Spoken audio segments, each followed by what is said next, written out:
Welcome back to Yahoo Finance. The Super Bowl is here, and this year's big game is just that.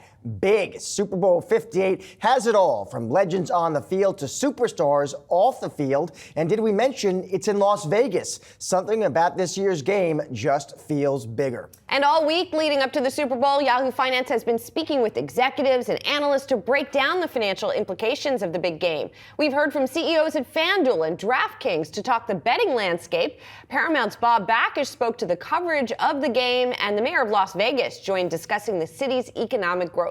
So while the game is big, the impact it has on the world around it is much bigger. Football fans gearing up to watch Super Bowl LVIII while sports bettors place their final wagers. A record 68 million Americans plan to wager approximately $23 billion on the game.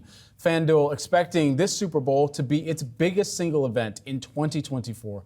For more on this, we bring in FanDuel CEO Amy Howe. Amy, great to catch up with you. Look, big weekend here ahead as we're expecting so much eyeballs, impressions, fanfare, and as well dollar flow around the Super Bowl. What is the handle that FanDuel is anticipating going into this event? Well, thank you for having me. It's always so fun to be with you guys. Listen, there's no doubt we're going to set some records this year. Every Super Bowl is a record for us. We're heading into it with phenomenal momentum. We just came off the NFC Championship, which was the single biggest day we've ever had. In fact, I think at our peak, we had 60,000 bets per minute. But there's something for everyone. If you go on the FanDuel app, you'll see over 600 pre-live markets. Great live betting offerings this year. And as you can imagine, there's a tremendous amount of excitement around the player props.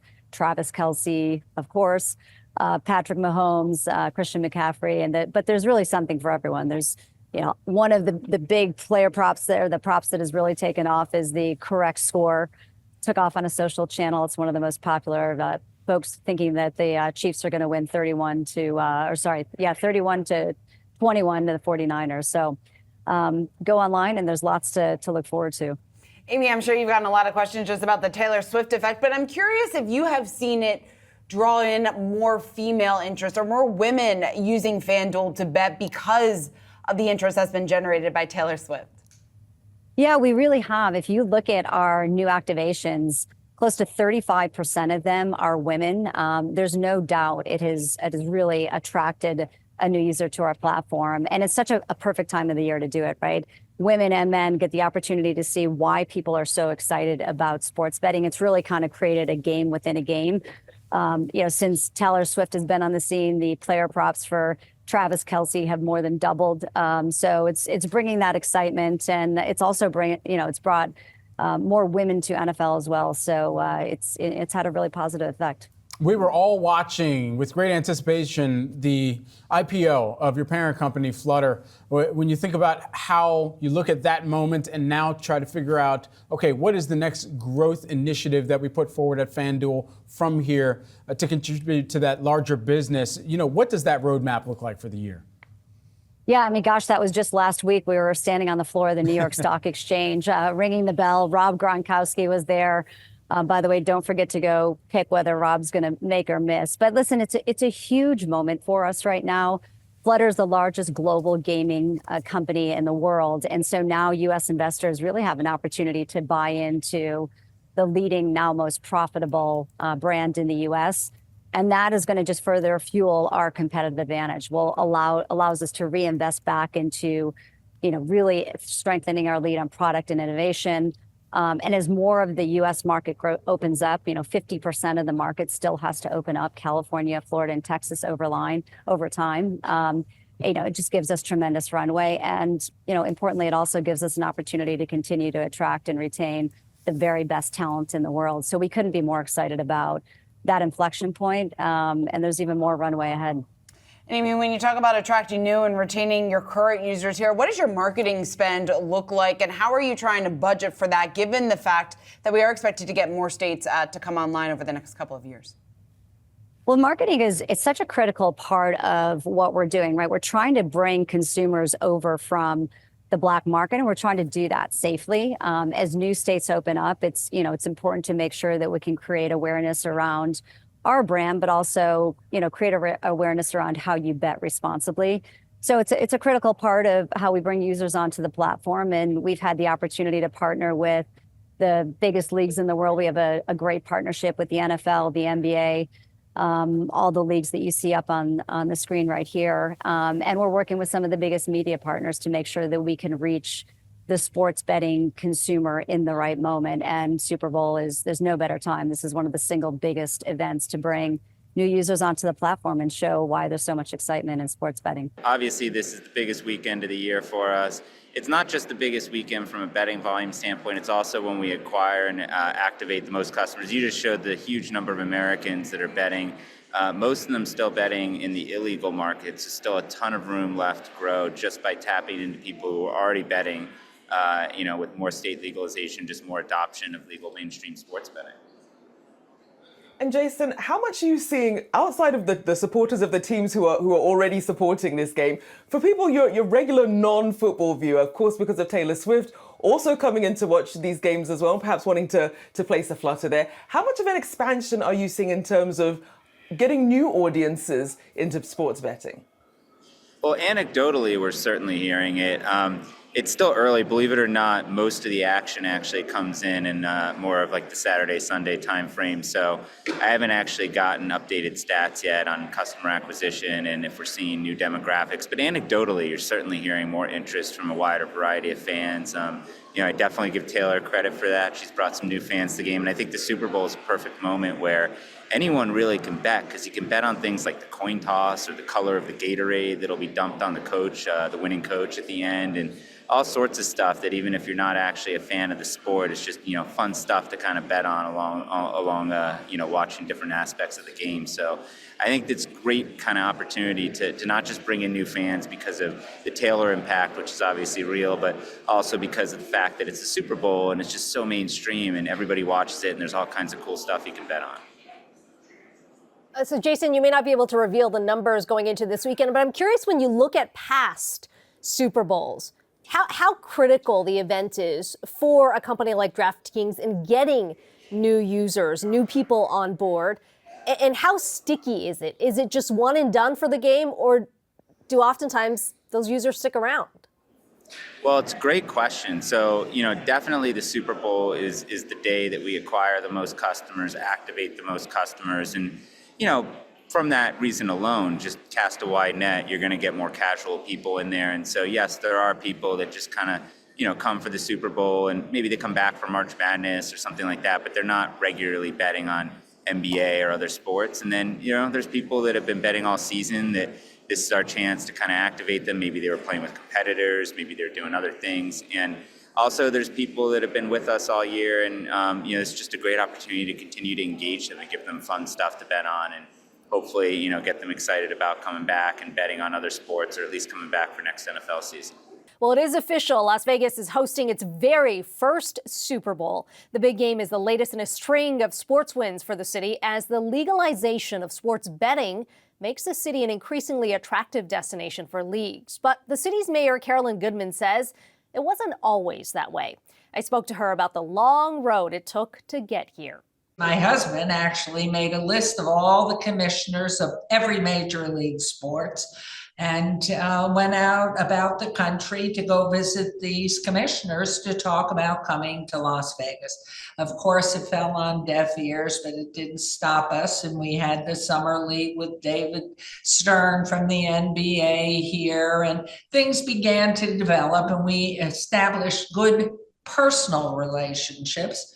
And then in the 2003 Super Bowl, the city made an effort to advertise because we have a great city, lots of hotel rooms, great entertainment. And of course, we were turned down. Why? Because Nevada was not the best place to be advertising. It had legalized gambling. Well, lo and behold, every city, almost every state in the country is always looking for ways to fund their many, many projects. And it became more and more challenging. And in 2018, the Supreme Court said, bingo, open up sports betting, anybody, legal sports betting. And of course, here we were for years, decades, having everything in place to monitor it and make sure how we do it. But therefore, it became okay. And so the Major League Sports pursuit continued. It's so exciting for us here in Las Vegas to have this wonderful event coming here now, right now. How much of an economic boom or economic bump are you likely to get from the Super Bowl, as in the city of Las Vegas? To what extent does that trickle down to the residents that live there? Well, I think, first of all, the excitement here is palpable, certainly because we have now enlarged our airport to bring in direct flights from around the world. Everybody knows the name Las Vegas, even if you don't speak English. You hear it, heads turn, they're excited. It seems to be a place where so much is going on. They've got great dining experiences, shopping, great weather normally, as I said, an ability to have conventions and meetings and just everything so tight. And yet so many opportunities for personal sports, be it golf or tennis. Red Rock is internationally known for its great rock climbing. Of course, we have dwindling Lake Mead, which we're holding on to for all the boating events that you want to do. And it's just a place where 24/7, everything's open. And that is like no other city in the country. Everybody closes down while we go into a new shift. I counted 4 sports teams, professional sports team you've got in place in Las Vegas so far, including the WNBA. You've got another team moving in, the Oakland A's, soon to be the Las Vegas A's. How do you build on this vision? You continue on. We've been trying for the MLS, soccer, through Commissioner Garber now for my full term. We were pretty close as they seek to expand and bring in new franchises. I am convinced it's just a question of when that Adam Silver will say, yep, we love Vegas. I mean, it just continues because of the hospitality and our pride in how we do proceed to build a base for people to come in, relax, have a good time, stop your worries, and come in here or pursue investing in our wonderful community, because unlike, as you would well know, so many other states, we have no state income tax, no business tax, no estate tax. And we have so many opportunities where one can find funds to build and develop. So it's just, it's so exciting. I hate to sleep. What's coming next? Mayor, let's talk about the broader economy. Nevada, the state of Nevada, has the highest unemployment rate in the country. At last check, the rate is well above 5% in Las Vegas as well, compared to 3.7% unemployment nationally. How much of this is a COVID hang-up? Why do you think it's been so difficult? The fastest recovery out of COVID was right here in the heart of the city, not in the county, in the city. We were the #1 recovering place. Now, a lot of it for us in the heart of the city has to do with a lot of small business. It also had to do with the fact that our governor during COVID shut the Strip down. So when you go ahead and also close the schools, that's where the impact was. But all of our people, we have a lot of unskilled but very necessary jobs to take care of our hospitality corridor. And when the governor, closed down our community, that put down the enormity of our hospitality workers. Yeah, I mean, when you think about the trajectory of where the economy is headed, are you confident you can get back to some of those pre-pandemic levels? You sort of, Las Vegas really came to a halt. The economy, the impact was pretty significant. The services sector right at the heart of it.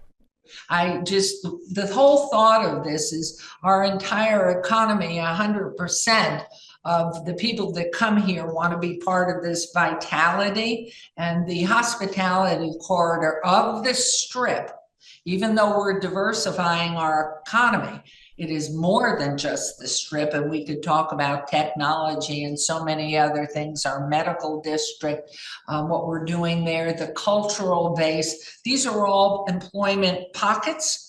But it was the Strip, and that is what closed down. And so the recovery, it is almost back. We're almost up to the tourist visitation. Finally, Mayor, if I can bring the conversation back to sports, because that's where we started, and sports betting, which has really led to a big boom in the Vegas economy. Have you placed a bet on the big game? My husband will bet on cockroaches racing across the floor. We have one person that bets in the family. Well, to my knowledge, there's 6 members of the family, about one, and he loves it. And we have more prop bets than you can imagine. Interestingly enough, no prop bets are being taken on whether Taylor Swift makes it or doesn't make it, and how many times the camera's going to focus on her. So it is, you're absolutely right. And our downtown, our sports books here are just having the best at times. And of course, we have all these wonderful hotel rooms that shows that Las Vegas does a lot of winning and what it bets on. Mayor Goodman, really appreciate the time today. Thanks so much for joining us. Thank you so much for having us. Companies are investing big in advertising ahead of the big game this Sunday. The average cost for a 30-second Super Bowl commercial is reaching $7 million for the second consecutive year. And brands are looking to get their money's worth, with Forbes forecasting viewership will exceed the record 115 million. For more on this, we are joined by Tal Jacobson from Perion CEO. Tal, it's good to talk to you. $7 million is a lot of money. How significant is that return still? Is this the broadest audience that brands can reach? I think it's absolutely, amazing that it went up to $7 million. But look at the Sphere at Vegas. It now went up to $1 million for a spot. $1 million for a spot on the Sphere. I think, obviously Taylor Swift did an amazing job getting a lot of new audience to see the Super Bowl, more females, more Gen Z, more millennials. But absolutely, I think this pushes a lot of advertising budgets. We at Perion constantly looking at how do we get those promotions across all channels. That's what we actually focus on with our technology, and specifically with the Super Bowl. Companies, Elf Cosmetics, NYX, which cosmetics we would never think about advertising with in the Super Bowl. 20 years ago, it's what mainly Budweiser, right? But they're shifting into that, and they're constantly thinking about the bigger picture. So they're going to do, TV ads, CTVs. They're going to do out of home, like the Sphere or other programmatic out of home, but also a lot of social. And this is where actually our company gets into play. How do we connect all those channels? How do we actually make sense out of all those channels so the advertiser actually makes sense of that? So Tal, how are advertisers planning on dividing up the pie of where they're spending this money, given the range of ways that they're trying to reach viewers? So, it all starts with demographic, right? The fact that Super Bowl is now 46% females, that's a big shift. So that's why you're going to see a lot more ads for cosmetics, a lot more ads for lifestyle. But again, social is booming. CTV, which is TV ads for streaming, is booming now. Everybody's going to look for that. On a $7 million for an ad, that's for linear, but it also happens on CTV, so on streaming. But with streaming, you can actually customize the message through the location. So with linear TV, you would normally get the same message nationwide. With CTV, you can actually customize that based on location. So people in different locations are going to get different messages. Joining me now is Bob Bakish, Paramount Global Chief Executive Officer and President, live on the Las Vegas Strip. Bob, always nice to get some time with you. Looks like a tough assignment for you right now, but nonetheless, we appreciate your time today. So talk to us about the demand for ads for the Super Bowl. Are you at record-breaking levels for this game? So, Brian, great to be with you from Vegas, approaching the biggest weekend of the year with the Super Bowl, and that's coming off our highest-rated season since NFL came back to CBS in 1998, coming off of the highest-rated divisional playoff game in history for the network. And to your question on ad sales, yes, we've already set the high watermark for a Super Bowl with respect to ad revenue, and we're looking forward to potentially setting the record for viewership as well. So really exciting to be in Vegas. The city is electric, and it's going to be a great weekend. It sounds like electric. Bob, looks like they're still putting stuff together behind you with that construction. They better finish. The game is only a couple days away. So when you talk to advertisers, why do you think they've really stepped up here and spent, what, $7 million for a 30-second ad? Why have they opened up their pocketbooks? Look, the NFL is extraordinary product. It really captures the American and, that, for that matter, global viewer. People love the sportsmanship and track their teams, et cetera. And it's a great way, it's a great environment for messaging for advertisers. So we see very strong demand. By the way, we're doing the first ever Nickelodeon alternate telecast of a Super Bowl. That product, too, is sold out. So the ad business around sports is very strong. The ad business around the NFL as part of sports is obviously the top side of that. And it's a product people want to be part of because viewers want to experience it. When I hear you say record-breaking ad demand for the Super Bowl, I can't help but to think, Bob, Taylor Swift has some role in this. How do you view it?